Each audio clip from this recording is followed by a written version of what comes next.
المكرم يا رسول الله مغرم قلبي بحبك مغرم يا مصطفانا المكرم. Untuk selanjutnya kami persilahkan kepada beliau secukupnya untuk menyampaikan tentang materi diseminasi pembelatalan keberangkatan jemaah haji. Tentu harapan Cilacap itu dan pernik-perniknya serta lain-lainnya lebih banyak. Saya kira itu, terima kasih, dan selanjutnya kami persilahkan kepada beliau. Baik, terima kasih Pak Kemenak, sahabat saya, saudara saya. Panjang sekali narasi yang disampaikan sampai saya sendiri jadi gemetar. Terlalu banyak yang dijual. Mudah-mudahan saya bisa menjalankan itu. Amin. Terima kasih Pak Nyoman yang saya cintai. Beliau adalah juga sahabat saya, walaupun hari ini sudah menyelesaikan tugas dan tanggung jawabnya sebagai abdi negara, abdi masyarakat, tetapi tetap berkiprah di tengah-tengah kita. Saya juga insya Allah Desember nanti Pak, 1 Desember saya akan mengakhiri tugas saya sebagai abdi negara, sebagai abdi masyarakat, dan akan kembali ke masyarakat sebagaimana oleh beliau hari ini. Mohon doanya, mudah-mudahan saya istiqomah menjalankan amanah ini sehingga bermanfaat bagi kita semua.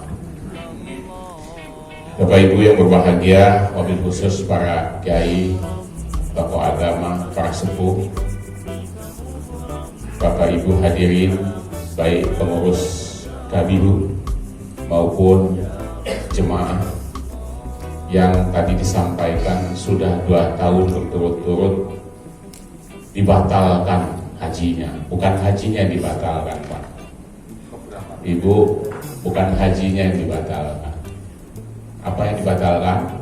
Keberangkatannya. Kalau hajinya dibatalkan, maka saya akan menjadi orang yang zalim pertama kali di muka bumi ini, karena membatalkan orang berangkat haji. Bisakah bayangkan Bapak Ibu sekalian, tidak lama saya ditunjuk menjadi BLT, saya harus memutuskan apakah haji tahun 2021 diberangkatkan atau tidak diberangkatkan. Belum selesai persoalan haji, hari ini muncul persoalan umroh. Sudahlah haji 2 tahun berturut-turut tidak berangkat, umrohnya pun sampai hari ini belum ada kepastian.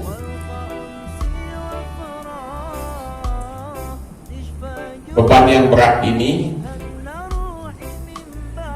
akan terasa sulit kalau saya kerjakan sendirian. Akan terasa berat kalau saya pikul sendirian. Tapi alhamdulillah di sekitar saya banyak mitra kita, karena haji tidak saja dilaksanakan dikerjakan oleh Kementerian Agama, tapi oleh semua stakeholder. Yang alhamdulillah pada kesempatan ini, walaupun tidak hadir di tengah-tengah kita, hanya melalui Zoom, ada mitra kita Bapak Wastam. Beliau adalah Komisi 8 di PRRI, mitra kami. Di dalam setiap mengambil keputusan, di dalam setiap mengambil kebijakan, di dalam setiap mengambil kesimpulan, kami harus ada kata sepakat antara pemerintah dan DPR, dalam hal ini Komisi 8. Untuk apa lagi Pak Dirjen sosialisasi? Orang sudah tahu kok keputusan Kementerian Agama melalui KMA 660 haji tidak diberangkatkan. Betul? Betul? Tidak sesederhana itu Bapak Ibu sekalian. Tidak segampang itu. Iya, memutuskan untuk tidak berangkat, untuk tidak mengirimkan secara terstruktur maupun tidak terstruktur. Ketika diumumkan oleh pemerintah, maka itu akan tersebar ke seluruh penjuru tanah air. Tapi pertanyaannya, apa cukup di situ kita memberikan penjelasan? Banyak hal yang harus kita sampaikan. Nah, untuk itulah saya hadir di sini Bapak Ibu sekalian. Pertama, kenapa saya hadir? Saya ingin menjawab semua hoak-hoak, tapi bahasanya apa? Nobody. Pas nggak kan saya ngomong gitu? Nobody. Hoak-hoak yang diberikan masyarakat. Ada yang mengatakan haji Indonesia tidak berangkat karena lobby kita jelek, koordinasi kita jelek, diplomasi kita tidak berjalan. Itu sama sekali tidak benar sekali.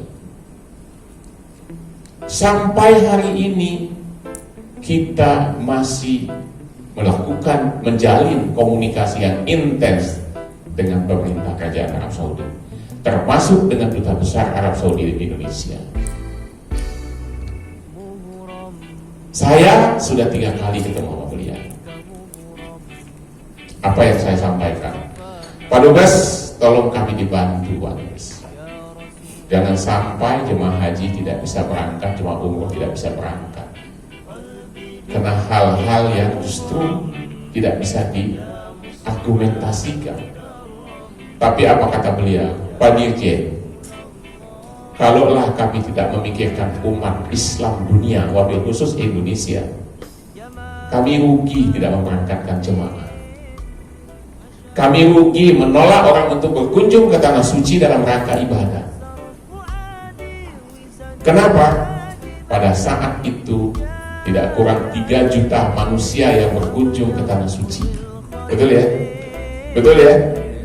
Ketika kita bicara 3 juta manusia yang berkunjung ke Arab Saudi, 221.000 diantaranya adalah orang Indonesia.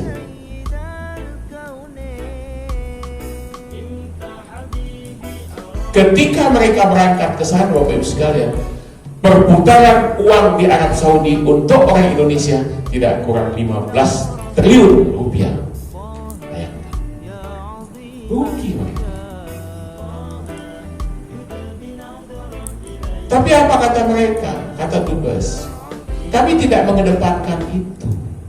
Justru kami mengedepankan keselamatan jemaah Indonesia, keselamatan umat muslim dunia.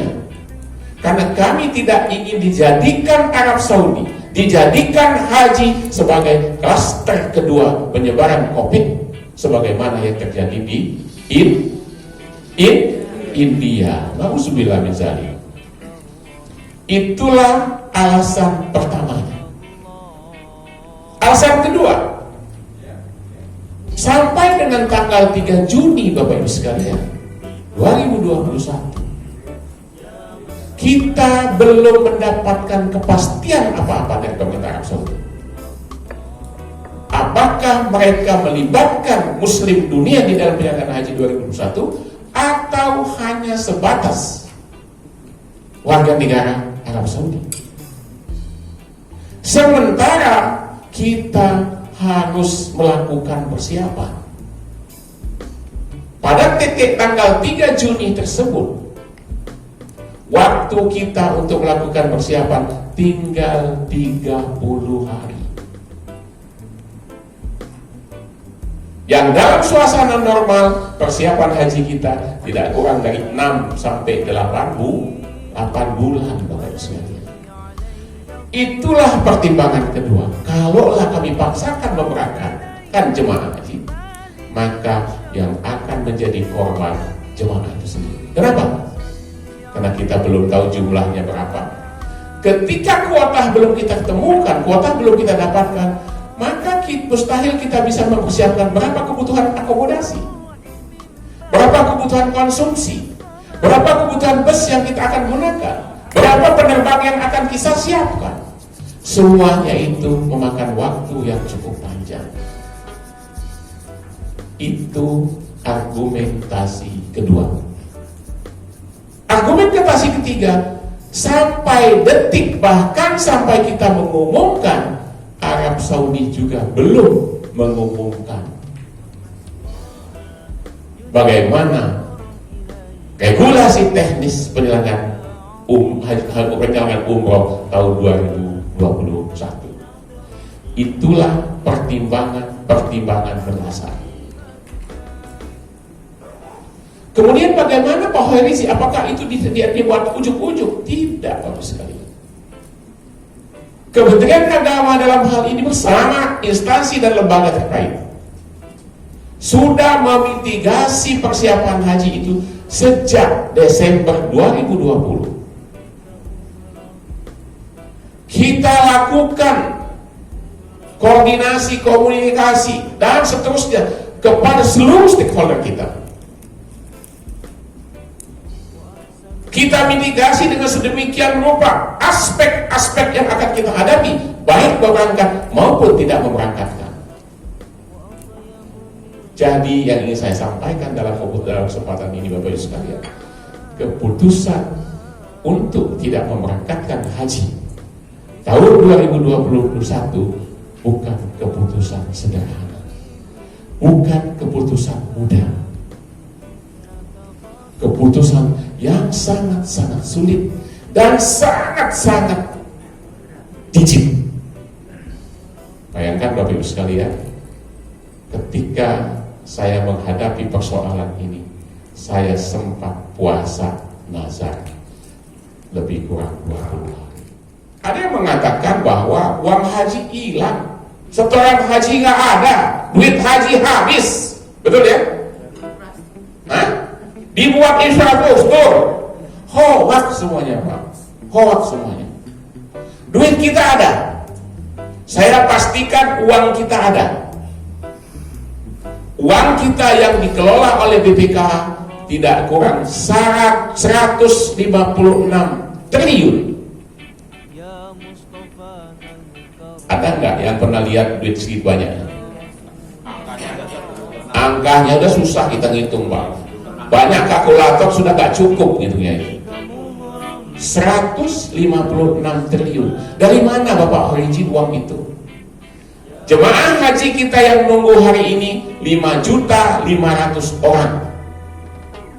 Catat Pak, 5.500.000 orang. Setoran awal berapa?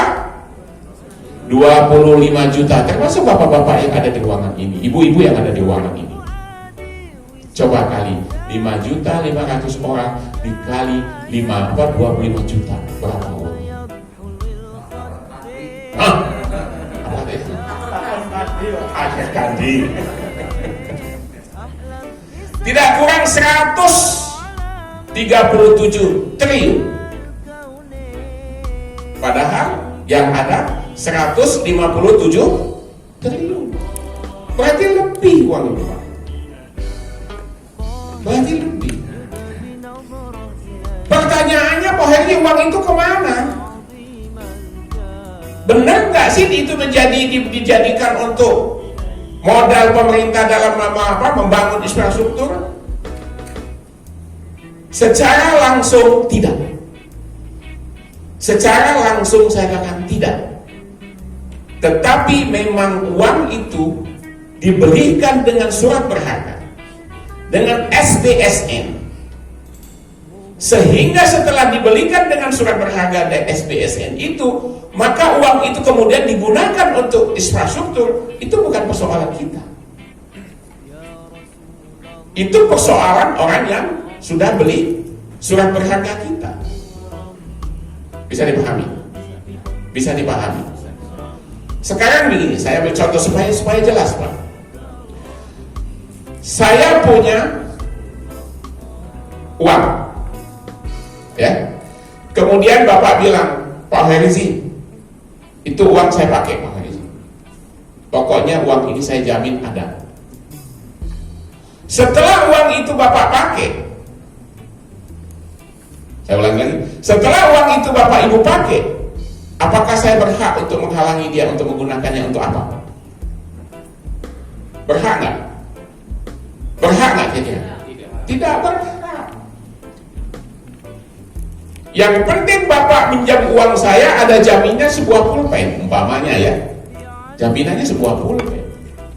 Silakan Bapak gunakan uang ini untuk apa? Selama Bapak tidak mengembalikan uang itu, maka pulpen ini ada menjadi milik saya. Paham? Yang pertama. Yang kedua, kenapa Pak Heri ini harus dibelikan dengan sukuk? Kenapa tidak disimpan saja di bank?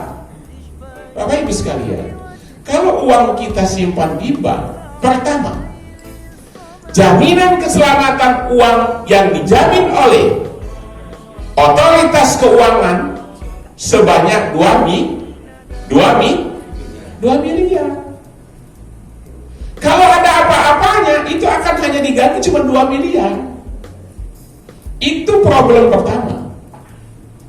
Problem kedua, nilai manfaatnya kecil.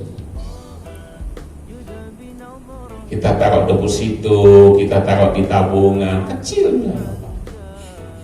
Tapi ketika kita beli dengan sukuk, kita beli dengan surat berharga, minimal 5% 1 tahun nilai manfaatnya. Paham? Paham? Pertanyaannya selanjutnya Pak Heri, kemana uang nilai manfaat itu? Tanya gak ya? Dan berapa nilai manfaat itu? Sekarang kita hitung lagi. Tadi uang kita ada berapa? 156 triliun. Rata-rata kita mendapat nilai manfaat 1 tahun 5%. 156 triliun dikali 5%. Dapatnya berapa? Sekitar 7 sampai 8 triliun. Gede Pak ya? Gede Pak ya? Berapa Bu? 7 sampai 8 triliun. Pertanyaannya, uang itu kemana Pak Elisi? Betul Pak ya? Jangan-jangan itu dimakan oleh Dirjen Haji. Jangan-jangan itu dipakai oleh Menteri Agama. Jangan-jangan itu digunakan oleh Presiden, oleh Kakak Menak dan seterusnya. Tidak Bapak Ibu sekalian. Uang itu dikembalikan kepada bapak-bapak, ibu-ibu yang berangkat setiap tahun berjalan. Kok kami tidak pernah terima? Betul, bapak ibu tidak pernah terima. Tetapi bapak ibu mengambil manfaatnya di situ. Saya ilustrasi kembali supaya jelas. Ongkos haji kita tahun 2019 berapa? Ongkos haji kita tahun 2019 berapa? Yang dibayar oleh jemaah 36. Betul ya? Sementara ongkos haji sesungguhnya 72 juta. Paham? Berarti kekurangannya berapa? 36 juta. Bisa dipahami? Dari mana uang 36 juta untuk menutupi keberangkatan ibu bapak sekalian tadi? Sekarang hitung 221.000 jemaah yang berangkat. Setiap orang mendapat subsidi 36 juta. Berapa kebutuhan subsidinya? Sama 7 sampai 8 triliun.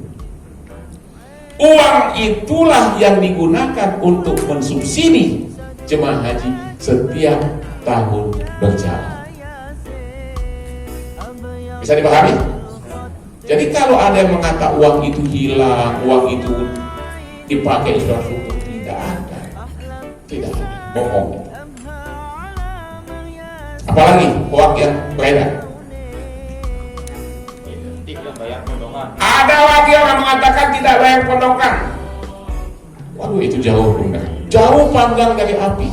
Kalaulah orang itu menggunakan logika yang sederhana, Pak Kemenak mau melaksanakan acara di sini hari ini. Kemudian dia sewa hotel, sewa gedung ini. Sudah deal sewa gedung ini 10 juta. Kemudian uang 10 juta itu sudah dibayar 5 juta, jangan 10 juta deh, bayar 5 juta. Kemudian Pak Kemenak tidak melaksanakan acara ini hari ini. Kira-kira yang punya utang siapa? Yang punya utang siapa kira-kira? Kok Kemenak kok? Kita udah bayar ke sini, kita nggak pakai kok. Siapa yang punya utang? Hotel. Yang punya utang hotel. Nah begitu juga kalau kita mau berangkat haji. Kita sudah sewa akomodasi, kita sudah kontrak konsumsi, kita sudah kontrak transportasi, kita sudah bayar, kemudian kita tidak berangkat. Yang punya utang siapa? Hah? Hotel. hotel sana, Arab Saudi yang punya utang dengan kita. Bukan justru Indonesia yang punya utang, logikanya kebalik. Berarti Nah, inilah Bapak Ibu sekalian informasi-informasi yang beredar di masyarakat. Yang hari ini insya Allah terjawab. Terjawab nggak? Amin. Yang ketiga, ibadah haji hak umat muslim. Jadi haji umroh itu tidak bisa didorong, ayo kamu berangkat, nggak bisa. Atau dilarang, nggak bisa. Haknya di dalam konstitusi. Dia melaksanakan ibadah dan kepercayaannya sesuai keyakinan dan kepercayaan masing-masing. Konstitusi kita, Pak. Kemudian dia diturunkan di dalam undang-undang, namanya Undang-Undang 8 2019. Kewajiban pemerintah untuk melakukan persiapan ibadahnya, perjalanannya, dan perlindungan yang kita kenal dengan istitoah ibadah, istitoah perjalanan, dan istitoah keselamatan, kesehatan. Itulah Indonesia, itulah negara hadir. Kalau tidak ada itu, tidak mungkin negara hadir. Pertanyaannya Pak Heri, kenapa sih kok haji saja yang diatur sedemikian dikitnya? Padahal rukun Islam itu ada 5. Kenapa yang 4 tidak diatur sedemikian rupa? Ada yang bisa jawab? Saya kasih hadiah 100.000 rupiah. Silakan. Kasih mic, Pak. Tidak usah, tidak apa-apa, Pak. Bisa keras. Enggak, saya mau pakai mic. Ya kalau nggak pakai mic nggak jadi keras. Harus jadi, Pak. Terima kasih, Pak. Ini kan menyangkut birokrasi yang tidak di negaranya sendiri dan tidak semua orang mampu. Kalau misalkan sholat mampu, zakat mampu di sekitarnya sendiri. Ini kan menyangkut dengan dokumen-dokumen kenegaraan, mulai dari pemotongan kesehatan, urus visa, ya penerbangan, sampai saya pondokan tidak bisa sendiri, Pak. Harus melibatkan orang lain. Nah, disinilah fungsinya negara. Di negara sudah negara sih, Pak. Sebenarnya gitu, Pak. Karena jawabannya separuh, saya kasih separuh.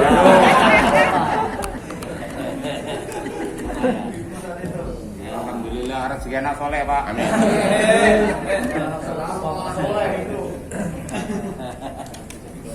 Pak, saya titip. Ya. Jangan diganggu ya. Ini semuanya. Kenapa hanya haji yang diatur secara dikit atau sekarang? Karena ibadah haji yang dibatasi oleh uang dan waktu. Sementara ibadah 4 di atasnya tidak dibatasi oleh uang dan waktu. Betul? Betul kan? 2 kalimat syahadat, Pak. Bapak mau mengucapkan 2 kalimat syahadat di mana saya boleh. Kapan saja boleh. Bapak nongkrong di pojok sini nih.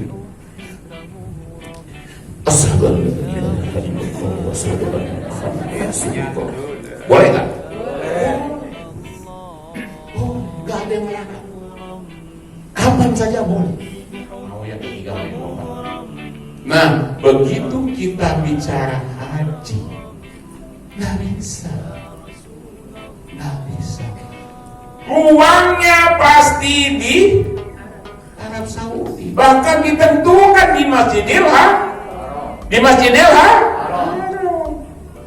Tanggalnya tanggal 9. Jangankan tanggal, jamnya saja ditentuin. Jam berapa, Pak?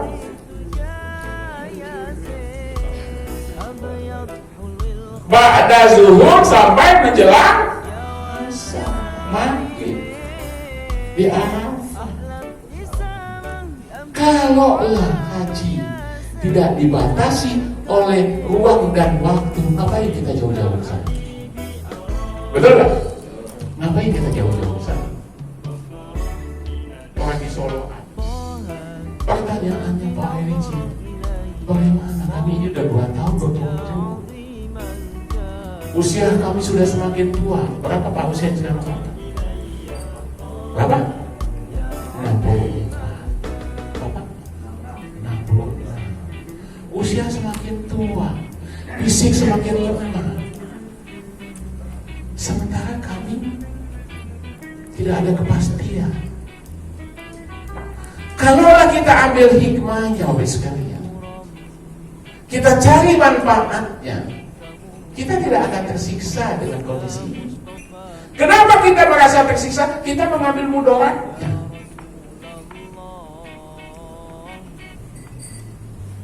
Dari setiap kejadian, Pak Kiai, kalau kita mengambil mudaratnya pasti berat buat kita. Betul Pak Kiai?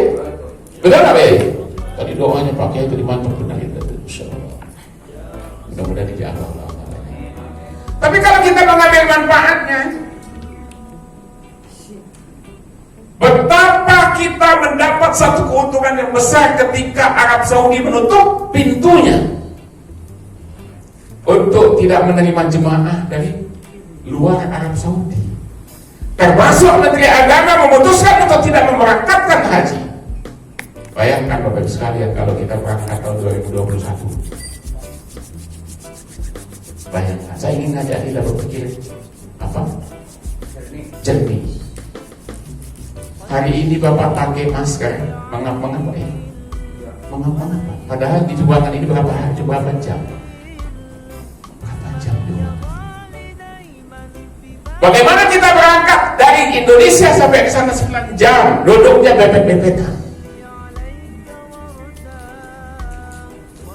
Siapa yang bisa menjamin Bapak Ibu tidak tertular dengan orang lain? Itu baru di pesawat. Bagaimana dengan di Arab Saudi ketika kita sa'i, ketika kita tawaf, ketika kita wukuf?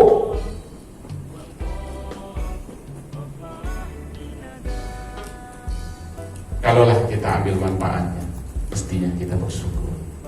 Alhamdulillah, saya tahun ini kita selamatkan dari musibah besar. Apa yang kita harus persiapkan? Kesempatan saya untuk meningkatkan istiqomah saya. Mulai istiqomah ibadah saya, istiqomah perjalanan saya, istiqomah kesehatan saya. Yang selama ini 3 istiqomah ini selalu dibebankan kepada orang lain. Kalau ditanya dengan sudah siap berangkat? Siap. Udah pernah ngikut manasik? Sudah. Berapa kali? 15 kali. Sudah lancar tawaf? Sudah. Mulai dari mana? Mulai dari berapa putaran? 7 putaran. Mulai dari mana? Nggak tahu. Hajar Aswad. Lupa Pak. Lah nanti gimana? Muter aja nggak berhenti-berhenti. Kan ada Pak Kiai, ada pembimbing ibadah. Jawabnya kan begitu kan? Apa maknanya di situ? Ibadahnya masih tergantung kepada pembimbing. Perjalanannya juga begitu. Pak Kiai sudah siap mau berangkat? Siap. Kapan berangkatnya? Tanggal sekian, tanggal sekian. Terus sudah siap semua? Sudah. Kopernya di mana? Ada. Sekarang siapa yang bawa? Nggak tahu siapa yang bawa. Lu nanti gimana? Kan ada ketua kloter. Betul? Begitu juga yang usia lanjut. Pak Kiai sudah siap? Siap berangkat. Sehat. Tapi suka agak batuk-batuk. Loh, nanti kalau ada apa-apa di sana kan ada dokter. Nah, ke depan tidak bisa lagi seperti itu. Ke depan Bapak Ibu harus benar-benar mandiri.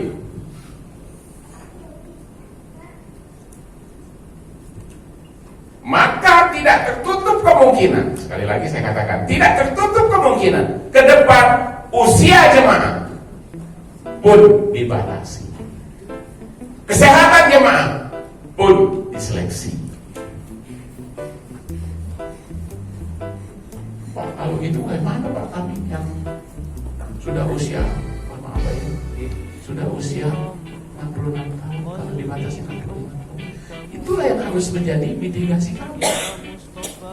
Itulah yang harus menjadi mitigasi kami. Bagaimana kami bisa meyakinkan pemerintah Arab Saudi bahwa Indonesia siap untuk diberangkatkan? Mohon doanya Pak. Amin. Tapi jangan juga cuma berdoa.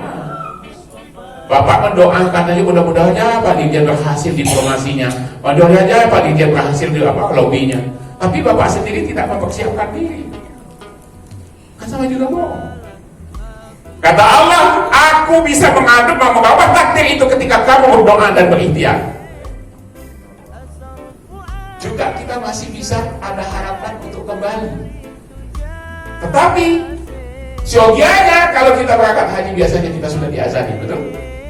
Betul kan? Sudah dibacain Yasin, betul? Sudah didoain, betul? Apa maknanya di situ, Pak? Seakan-akan kita sudah akan menghadapi kematian.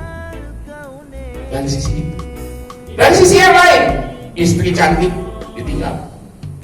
Anak yang kita cintai, kita sayangi, ditinggal. Mobil mewah kita tinggal. Rumah bagus kita tinggal, betul nggak? Istrinya dibawa, Pak. Kalau ada duit. Berangkat dua-duanya juga kalau mau tawaf, jalannya sendiri-sendiri kayak orang mau ke kebon. Banyak loh Pak begitu Pak. Banyak begitu. Apa maknanya? Panggilan haji adalah miniatur kematian. Panggilan haji adalah miniatur kematian. Maka dia dikumpulkan di Arafah sebagai padang mahsyar di muka bumi.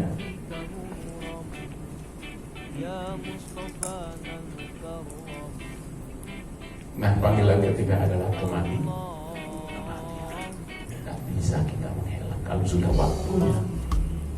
Tidak ada satu orang pun bisa menghindar atau minta diperpanjang.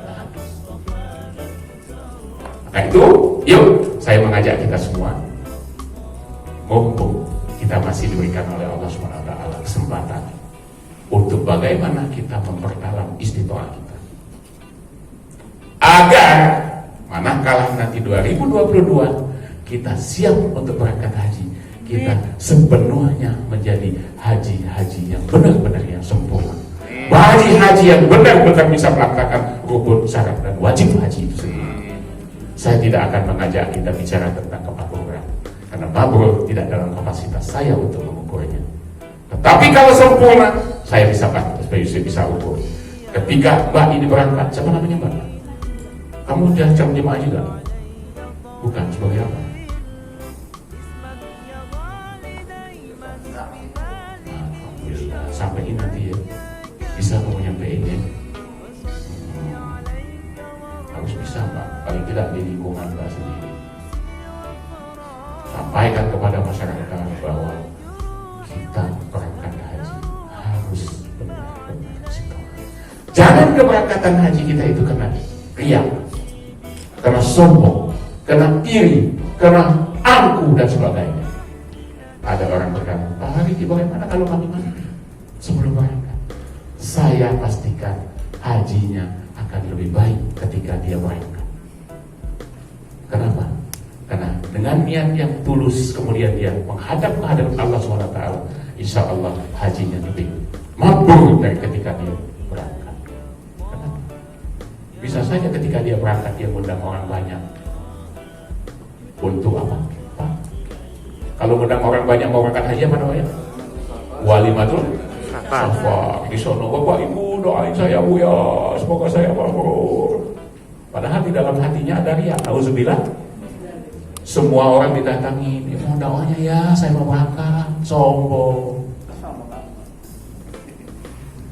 Ya, nauzubillah. Tetapi ketika dia mati meninggal, belum sempat melaksanakan ibadah, tidak ada riyanya, tidak ada sombongnya, tidak ada dengkinya, tidak ada dirinya di situ. Maka Allah sudah catat di dalam buku hariannya bahwa sekarang ini Pak Junaidi sudah tercatat sebagai haji yang mabrur. Amin. Amin. Pak, kami harus haji. Dah beri dulu Pak, kalau kita tahu. Pak Kiai, siapa namanya Pak Kiai tadi? Yang baca doa, Pak Kiai, namanya siapa? Hah? Sabiuddin. Sederhana Pak, kalau kita mau berangkat haji itu Pak, tidak mesti ke sana. Kalau tidak dibarengi dengan riya, cukup kita bangun pagi-pagi, sholat subuh. Sholat subuh kita mengambil manfaatnya. 2 rakaat sebelum sholat subuh akan mendapat manfaat seisi bumi dan dunia ini. Betul Pak ya? Betul Pak ya? Betul Pak ya? Kemudian kita kalau sholat subuh kita berzikir sampai menjelang terbitnya matahari. Kemudian kita sholat 2 waktu, sama nilai ibadahnya dengan ibadah haji. Tapi kadang-kadang kita pengennya kesono aja, pengen riya, pengen sombong, pengen angkuh. Alhamdulillah, mudah-mudahan tidak di dalam ruangan ini Amin. Inilah Bapak Ibu sekalian yang ingin saya sampaikan. Yang terakhir, saya ingin sampaikan tentang bagaimana persiapan umroh kita. Bapak Ibu sekalian, bahwa memang umroh kita berdasarkan edaran Kementerian Pemerintah Arab Saudi sejak tanggal 15 Zulhijjah, Arab Saudi sudah membuka umroh tahun 1443 Hijriah. Tapi itu hanya untuk sebatas mukimin dan ekspatriat serta warga negara yang memiliki iqomah dalam hal ini tanda pengenal atau KTP atau konstitusi. Selebihnya dia harus mematuhi protokol yang ketat. Indonesia sampai hari ini masih tersuspend. Vaksin masih sedang dikaji. Protokolnya sangat ketat. Kalaulah Bapak Ibu berangkat hari ini untuk melaksanakan umroh, maka pertama, ibadah dibatasi, ziarah dibatasi, karantina lama, suntik tidak cukup suntik Sinovac 2 kali, tetapi juga harus disuntik booster, harus transit di negara ketiga. Ketika itu kita bicara itu semua, maka dampak yang paling dahsyat adalah panjangnya waktu perjalanan dan tingginya biaya yang harus dikeluarkan. Maka itu saya mengajak kita semua jangan terpengaruh oleh isu-isu yang berkembang di media, atau jangan teriming-iming oleh orang-orang yang tidak bertanggung jawab kalau dia mengajak kita untuk umroh sebelum ada kepastian yang disampaikan oleh pemerintah. Wallahu a'lam bishawab. Assalamualaikum warahmatullahi wabarakatuh.